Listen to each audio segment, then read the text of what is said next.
সুপ্রিয় দর্শক, বাংলার কণ্ঠে স্বাগত জানাচ্ছি। আমি রুমানা।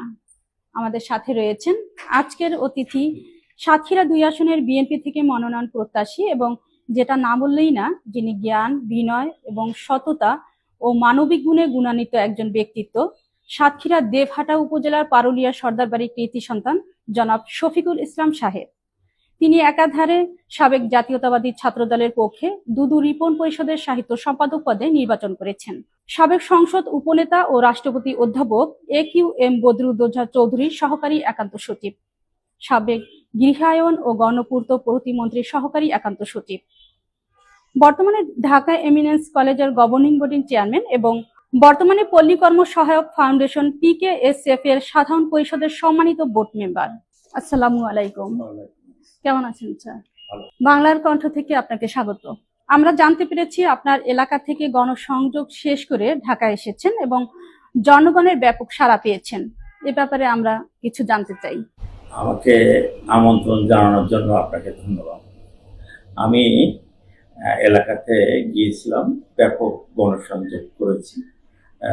তাতে মানে প্রায় প্রতিটি ঘরে ঘরে গেছি, প্রতিটি হাট ঘাট মাঠ প্রান্তে প্রত্যেকের কাছে যেতে সক্ষম হয়েছি এবং তাদের সাথে কথা বলে একটা বিষয়ে আমি বুঝতে পেরেছি যে আমি তাদের হৃদয়ের একান্ত গহীনে প্রবেশ করেছেন। হ্যাঁ, যার ফলশ্রুতিতে আমার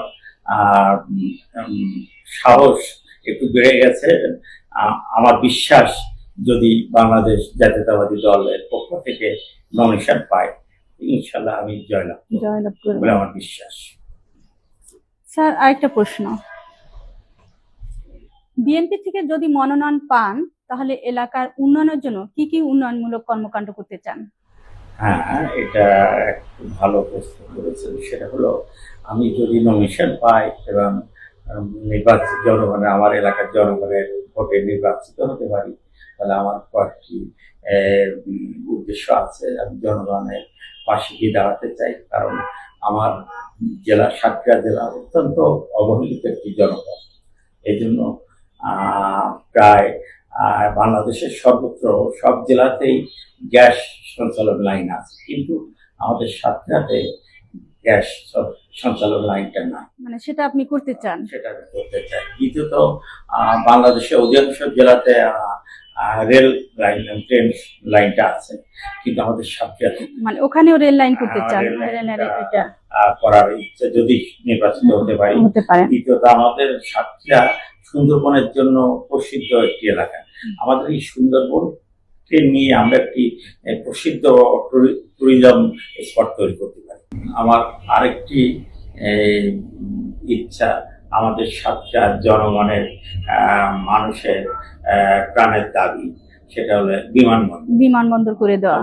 তো এই বিমানবন্দরটা করতে চাই আরো বিশেষভাবে, যে আমাদের সাতক্ষীরা সুন্দরবন নিয়েই সাতক্ষীরা, তো এখানে সুন্দরবনকে পর্যটকরা যেন আসতে পারে এবং তাদের যাওয়া আসার সুবিধার্থে আমরা একটি বিমানবন্দর প্রতিষ্ঠা করতে চান।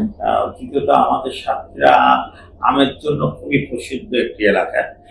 এই আমটা খুবই অল্প সময়ের জন্য স্থায়ী থাকে, তো এই আমটা যাতে করে একটু দীর্ঘ সময় আমরা জনগণ, আমার দেশের জনগণ, এলাকার জনগণ সংরক্ষণ করতে পারে, সেই সংরক্ষণের লক্ষ্যে আমি একটি হিমাগার প্রস্তুত করতে চাই। আমরা জানতে পেরেছি আপনার সততা, নিষ্ঠা এবং ব্যক্তিত্বের কারণে আপনার এলাকার সকল শ্রেণীর জনগণ এবং বিশেষ করে সকল গণমাধ্যম কর্মীরা মনোনয়ন চাচ্ছে। এ বিষয়ে আপনি কিছু বলতে চান?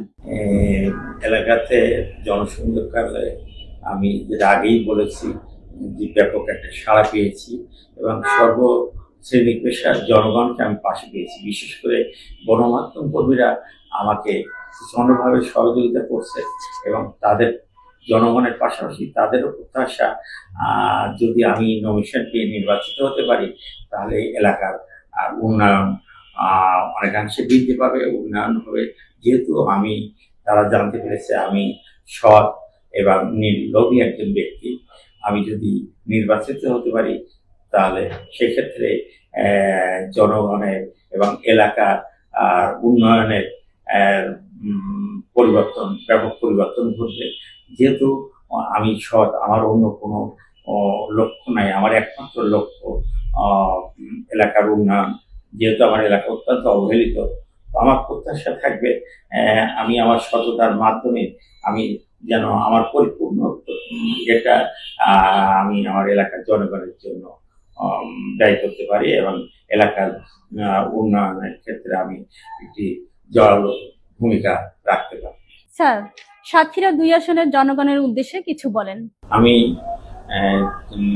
সাতক্ষীরা আমার এলাকাতে ব্যাপক গণসংযোগ চালিয়েছি। তাতে মনে হচ্ছে এলাকার সর্ব শ্রেণী সর্বপেশা জনগণ আমার সাথে আছে এবং তাদের সাহায্য সহযোগিতার হাত আমার দিকে প্রসারিত করেছে। তো আমার বিশ্বাস যদি এভাবে তারা তাদের এই সহযোগিতার হাত আমার দিকে প্রসারিত রাখে, তাহলে আমার বিশ্বাস আমি জনগণের ভালোবাসা নিয়ে আমি জয়লাভ করতে পারবো এবং জনগণের এবং এলাকার উন্নয়নের ক্ষেত্রে যা যা করণীয় আমি যেগুলো উল্লেখ করেছি সবই করার চেষ্টা করব ইনশাআল্লাহ। ধন্যবাদ। আজকের মতো এখানেই শেষ করছি। আমাদের সঙ্গে থাকার জন্য অসংখ্য ধন্যবাদ। স্যার, আপনাকেও ধন্যবাদ।